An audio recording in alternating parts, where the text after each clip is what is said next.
Josh Allen will be 30 in May. The way Josh Allen plays, he has maybe 4 or 5 good years left because he plays with a reckless manner. He has 4 or 5 good years left. They got to get an offensive mind in there that's going to maximize his potential because they can't continue, having great regular season games, winning the playoff game. This city deserves a Super Bowl.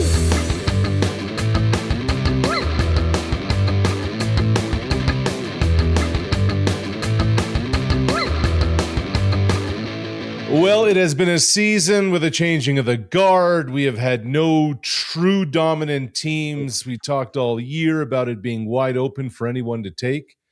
And now here we are. AFC and NFC championship weekend. 2 spots in the Super Bowl still fully up for grabs. Welcome to Flutie versus Stegall, your head-to-head weekly NFL picks and analysis show. I'm your host, Arash Madani. There is Milt Stegall. Here is Doug Flutie. He's still repping his Bills. Still repping. They're still alive. They still have a chance.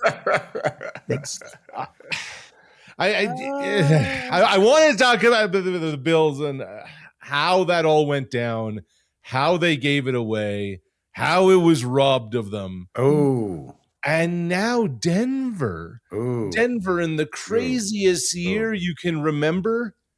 Jarrett Stidham as their starting quarterback in the conference title game. Fellas, we'll get into all of it in a sec. But now this. The two of you have been in so many situations. Imagine this, being in the building this week. What is happening across the board? Players, staff, everyone, just to get Stidham to the starting line, to get him in the blocks, so to give them a chance this week. With a Super Bowl hanging in the balance. Doug, what happens with the quarterback in this spot? I think the biggest conversation happens right away, one-on-one with the offensive coordinator. What are you comfortable with? What do you like? What do you want us to be calling for you? And then then they go into their game planning, looking at defense, setting things up. He's been there all year. He's been there looking, watching film, going over the game plans. He's prepared mentally. He will be prepared mentally for all that. But the key is, what do you do well, and focus on that, and let's get you comfortable. Now, you don't have to go out and win the game. We've proven that with Stroud, even Drake May, the turnovers. Josh Allen was don't turn the ball over. You get even more into that mode with the backup quarterback of, let's stay in this ball game to the end. Let's control the clock. All the stuff that I hate of the controlling the clock offense and being careful. But when it comes down to it, there's going to be times where the ball's in his hands, 3rd down conversions, 2-minute offense. What are you comfortable with? And let's go for it. And the guys are going to rally behind him.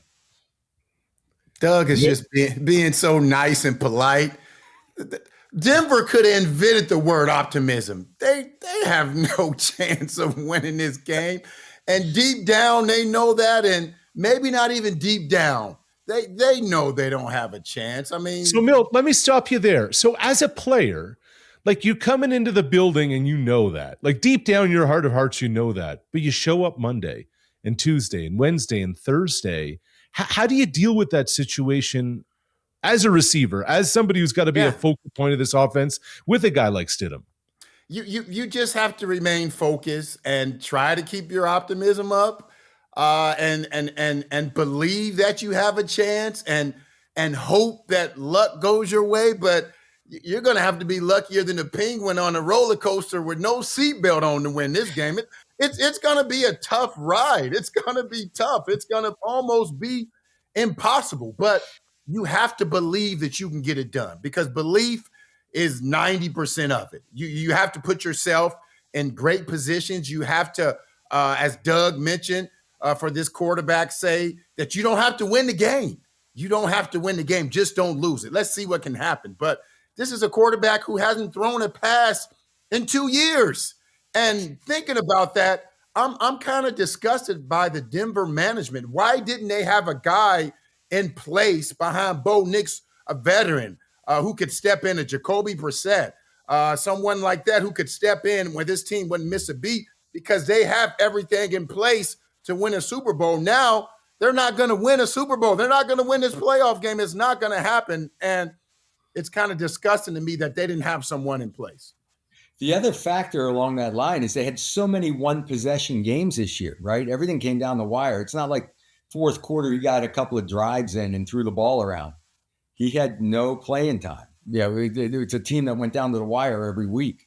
So it's a frustrating thing. And the other part is, if I were a backup quarterback, I loved coming off the bench. I'm relaxed. I'm watching the game. I see a few things. Somebody gets hurt and bang, you're in the game. No time to get nervous. Think about, you just go play.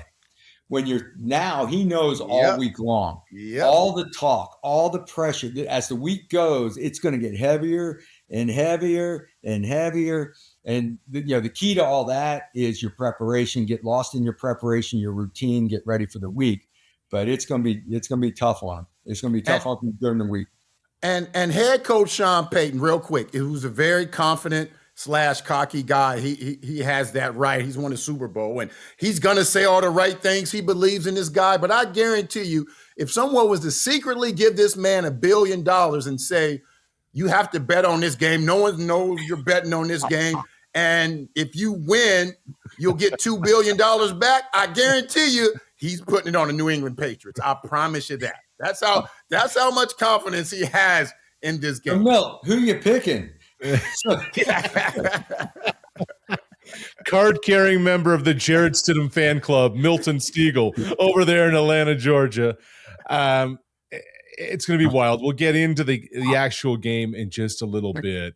Just imagine the euphoria. You win the game Saturday night, and then suddenly you realize you have to have QB2 become QB1. You heard Doug ask, who's Milt picking? If you're just joining us for the first time, welcome. What a weekend of football it's going to be with the AFC and NFC championship games every single week. Flutie and Stegall make their picks head-to-head. Doug won the regular season battle, but now in the playoffs, Milt went 3-0 last week. Doug went 1-2 because the Rams missed covering the 4 on the most ridiculous play by Caleb Williams at the end of regulation. So overall in the playoffs, Stegall is 4-2. Flutie is 3-3. We have 3 games to go. Before we get into those, I need you two to help me with something. I began watching football, I think, in second grade. I'm now in my mid-40s. I left this weekend without the ability to know what a catch is and what pass interference is. I truly don't know anymore. Can either of you help me with this? I have felt that way for a number of years now. It's ridiculous. The catch, let's start with catches. The 3 elements are possess the ball, catch it, control the ball, 2 feet down, and then the football move, the move common with the game, and survive the ground. That's the part that, first of all, you're constantly doing a move that is common with the game. As he caught the ball, we're talking about the Buffalo situation. Yep. As he caught the ball and went to the ground, he's trying to tuck it, trying to control it, trying to protect. That's a move common with the game. So once you touch the ground, the play should be dead. But then they added the rule, no, you have to survive the ground. Then we go back to Chad Johnson taking 15 steps, turning around, touches the ground with the ball, leaves it there, and it's called an incomplete pass. They're trying to put into words, black and white, what is a catch? Step back, look at it, say, hey, did he catch the ball? Yeah, he caught the ball. Then once he touches the ground, he's down. But this having to survive the ground, by rule, there's no doubt, by rule, that's not a catch and it's an interception by the way the rules are written now. But I just think you got to step back and you got to get rid of part of that element of surviving the ground, because you can stumble, bumble, and fall to the ground, and eventually the ball comes out. Go ahead, Mel.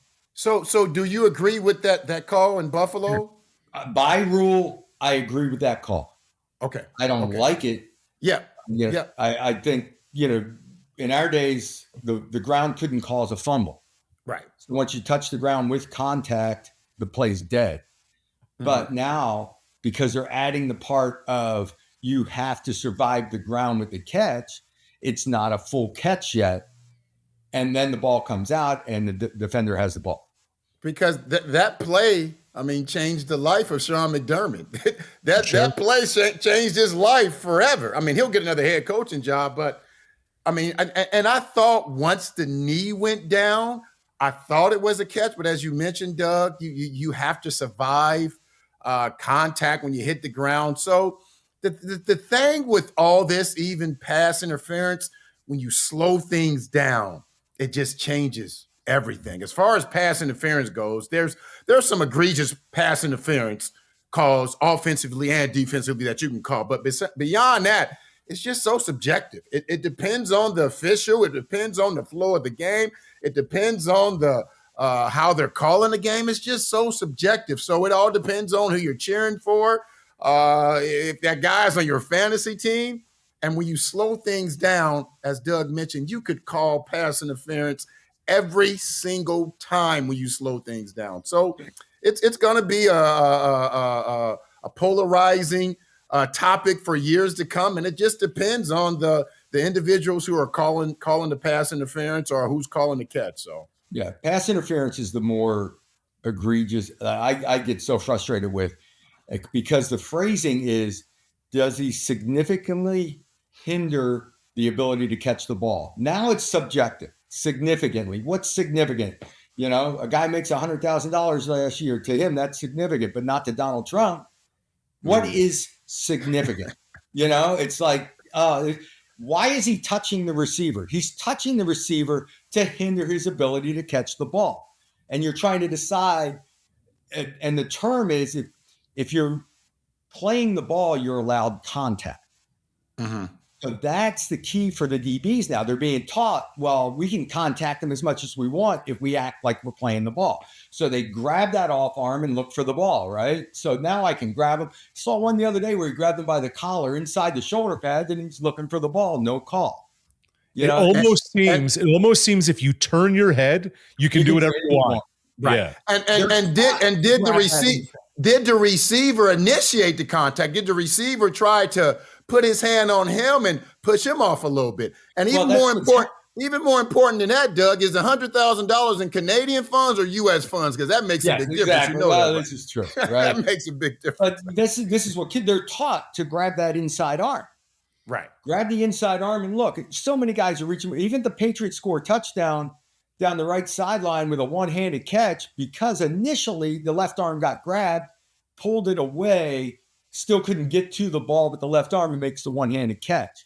So many one-handed catches because they're grabbing that off arm. And by rule, it's legal if you act like you're playing the ball. But there's so many that are called and aren't called. And you could have called 10 interference calls that were worse than the one that cost Buffalo the game. The other issue in all of this, and it's human nature, is that over the course of a ball game, what's not called PI in the first quarter, that very same thing could be flagged in the fourth. Yep. You know, you as a player, I think as an official, you feel it more late in the game, and that could change the way you interpret something. That could just change the way you see something. You feel the stakes, suddenly the flag comes out. Or the flag doesn't come out.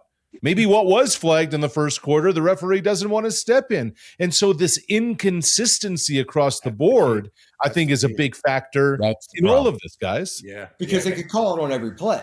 Right. So what has to happen is you have to go back to they can't touch each other. They can't touch each other once the ball's in the air. And then, next year in preseason, you throw a flag on every darn play. You'll have pass interference every single play then, Doug. You can tell them that. I know, but in the heated of battle, you're not thinking about that. There's going to be there's touching on every single pass play. And the other reason receivers are pushing back, like it used to be obvious when it was offensive pass interference, when a receiver would extend his arm and bump the DB away. That's not obvious anymore because now he's already being grabbed and he's bumping him to get him off him. Yeah. So it just, they've got to tighten it all up and not allow so much contact.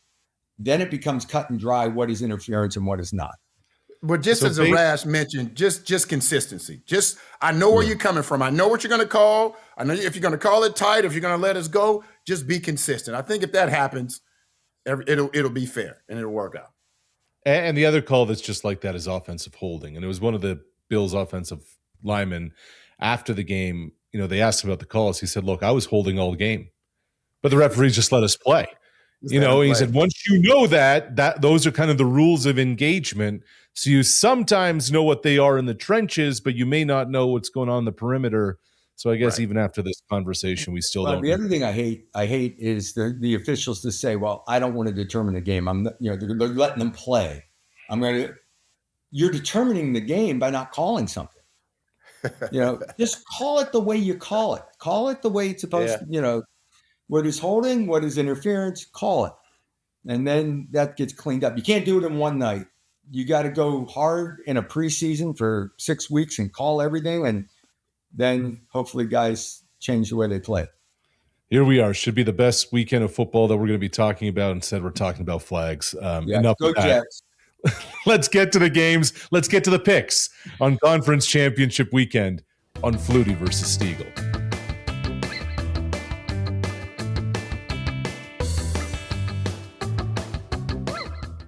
So Doug all season has been telling us about Mike Vrabel being the leader of men. He's bought into New England from the beginning, and here they are, 4.5, 5-point road favorites against the backup quarterback in Denver. And Mr. Flutie, this time it feels like a 2-foot putt. You're going with the Patriots again with Drake May against Jared Stidham. Well, yeah, the injury at quarterback with Bo Nix has put that one over the top. I think it would have gone New England anyway. The way they've played consistent football all year, gotten better and better. However, Drake May has turned the ball over in the postseason a little bit. He hasn't been as polished as he was during the regular season. And the one aspect that he needs to clean up is within the pocket, protecting the football. He's a little bit deliberate in his motion. And he had 4 fumbles, 2 of them lost the other day. They still managed to win the game because CJ Stroud was returning the favor all day. But you've got to protect the football a little better in the pocket. His release is a little elongated, I think, or whatever it was that was allowing the ball to be stripped. So that's the one aspect he has to clean up. But I believe in the Patriots going against a backup quarterback. They're looking good. Now, on the surface, going up against a top 5 defense for the 3rd straight week could be a challenge for Drake May. Milt, you're not buying it. No, I'm not buying it. Yeah. No. There's nothing to buy there. If it was on sale, I wouldn't buy it. If it was free, I wouldn't even take it. So, and it's unfortunate because it would have been nice to see Bo Nix against Drake May. 2 guys in their second year really developing, really turning themselves into superstars. But unfortunately, we're not going to get that. But even with Bo Nix, I think I would have went towards the New England Patriots. And we could talk about all the changes they made this year. But the one thing that they really corrected was explosive plays. They were last in the league last year in explosive plays. And this year, they're number 2 in the league. And that goes a long way because, as you know, Doug, trying to nickel and dime your way down the field on a consistent basis, it's just not happening in the NFL. These defenses are too smart, too many athletes. So you need those big plays. You need those runs of 10 yards or more or catches of 20 yards or more. And that's what this team has been able to do this year. And even with Denver defense playing so well, because they're playing a backup quarterback and because that defense is going to be on the field so much, they're going to get plenty of opportunities for those big plays. So I won't be surprised. I'm not going to say this is going to be a blowout, but I don't think it'll be close. I don't think it'll come down to the end of the game, unfortunately. Here's what's amazing, guys. New England, back-to-back 4-13 seasons. Now they're 14-3. They win a couple of playoff games. They're on the doorstep of the Super Bowl. I was looking it up. From the 2023 season, just 2 years ago, only 16 guys left from that 2023 roster. They have turned that entire thing around literally and figuratively to be on the doorstep of reaching the Super Bowl. Now, NFC game, Rams, Seahawks again. I think truthfully, we can say they were the two best teams in the NFC all year. Mm-hmm. Now they meet up again in Seattle. They split the regular season matchups. Both of them were wild, came down to the absolute end. And I love that the two of you are on opposite side of this. Doug, you've been high on the Rams all season, and you're riding the underdogs again, LA plus 1.5. Yeah, I just believe in Stafford. He made throws the other day that none of the other quarterbacks are making from the pocket. One of the third down conversions down the sideline over a defender's head, right tiptoe on the, just 18-yard throws, 25-yard throw, sticking it. He is himself, whether it is preseason, regular season, postseason, Super Bowl, he's slinging it around. He's had a couple of days where he threw 3 picks and things fall apart. But I like the aggressiveness. I like the way he's playing. Sam Darnold, when he plays aggressively like that in the past, has been a turnover machine. Yep. That has not happened this year. So, Milt, you said that the day of reconciliation, whatever it was at the end of the season there. Okay, he's legit again. He's legit. And I believe that too. But out of the two guys, I trust Stafford more. It's just amazing. It almost seems like people are waiting for Sam Darnold to fail. Yep. They want to say, I told you so. They want to jump down your throats. Yep. And now, Milt, the Seahawks without Zach Charbonnet, he tears his ACL. Yeah. But you're still going Seattle here. I'm still with Seattle. And I'm sure they're going to miss Zach. But Kenneth Walker, he stepped in and he had one of the best games of the season this past week. And I think they can rely on him. And this is the most complete team in the league. Is Stafford better than Darnold? I think so, but Darnold is playing well enough. But this team overall is the most complete team. I think the Rashid Shaheed trade mid-season, one of the best mid-season trades in the last 10 years, maybe. What he brings to that team offensively and special teams wise is spectacular, and that defense is just playing lights out. This game may be the Super Bowl. Let's be honest. Whoever wins this game may win the Super Bowl. That may not be the case, but there's a good chance. So this is going to be a lights out game, but Sam Darnold and that offense and that complete team overall will get it done. All Sam Darnold needs is Rashid Shaheed to return kickoffs 95 yards for a touchdown, and then all is settled there. Okay, so to sum up, both Milt and Doug like the Patriots to go into Denver as the road favorite. They aren't buying the Jarrett Stidham hype. That we know. In the NFC, Flutie likes the Rams. Stegall picking the Seahawks. Flutie trailing Stegall by a game in the playoff head-to-head. And if LA wins this thing, the fellas will be deadlocked going to the Super Bowl with their head-to-head playoff records. Yeah, I had to go out to make this a fight because going in this, I fight with trying to compete with Milt. Or are we trying to give our audience what we could both jump on the same bandwagon and give them full confidence to go one way and then both of us be wrong. But I like the competition with Milt. Rams have been my team. Stafford finds a way, and then hopefully we're deadlocked going into Super Bowl. Yeah. There we go. Ready. There we go. Ready. What a way to have the showcase come down to the final game of the year here on Flutie versus Stegall.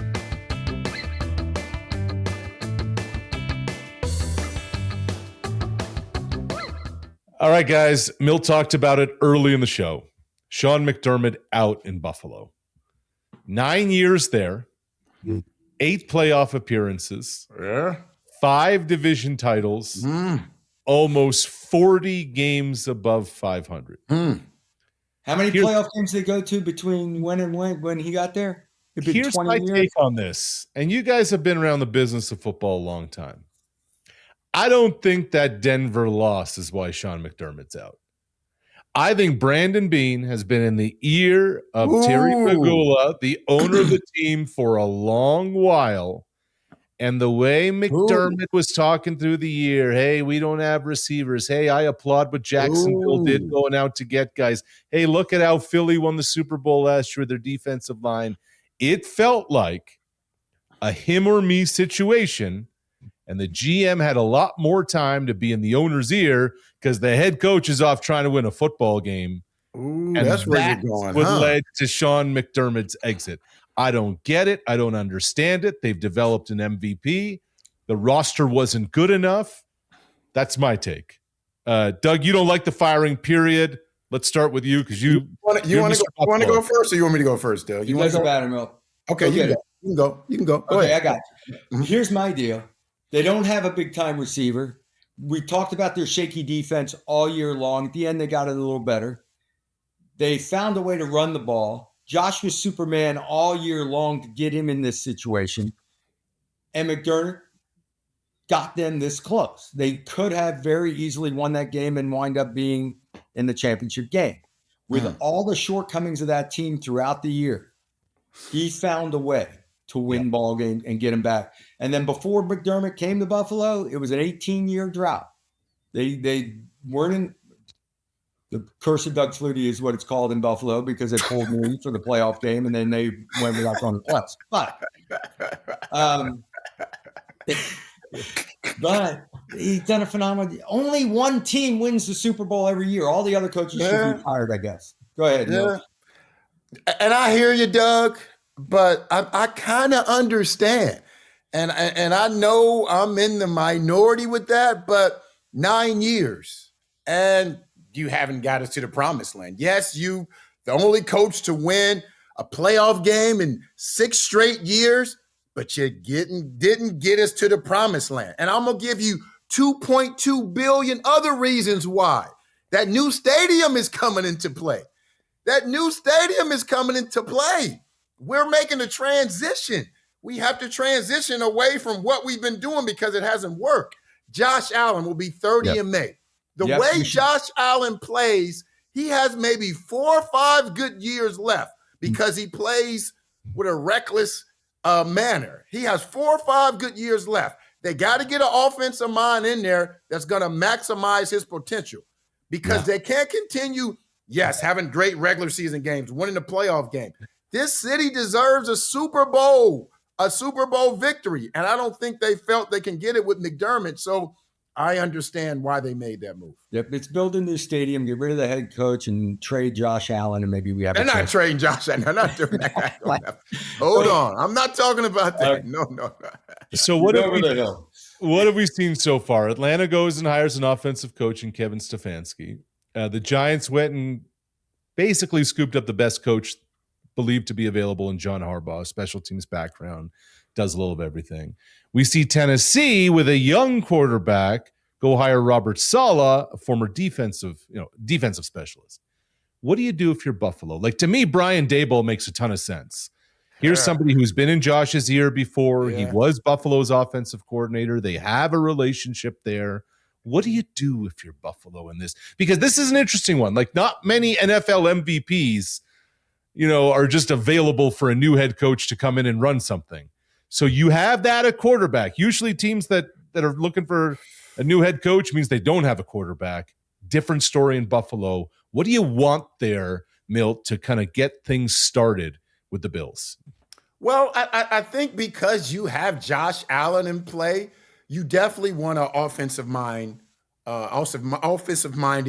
head coach, someone who can come in, and you don't need to I guess, stray from what he's been doing, but you just have to fine-tune it. And as Doug mentioned, you got to get some other pieces there. That's the main thing. The GM has to do his job. Regardless who the coach is, the head coach is, you got to get some other pieces there. You got to get another receiver. You got to get some help on the defense. You got to get some other pieces. So that's the most important thing you have to do. Regardless who the coach is, you got to get some pieces around him because, as I mentioned, time is running out. That window is going to be closing soon. And you have one of the greatest quarterbacks in the last decade on your team, and you haven't been able to get to the promised land. So regardless who the coach is, get some other pieces there who's going to allow him to reach his full potential. Yeah. Number one, you don't get rid of a coach unless you have somebody else lined up that's better. That's my number one rule is you don't get rid of somebody. You don't get rid of your quarterback unless you know there's another one coming that's better.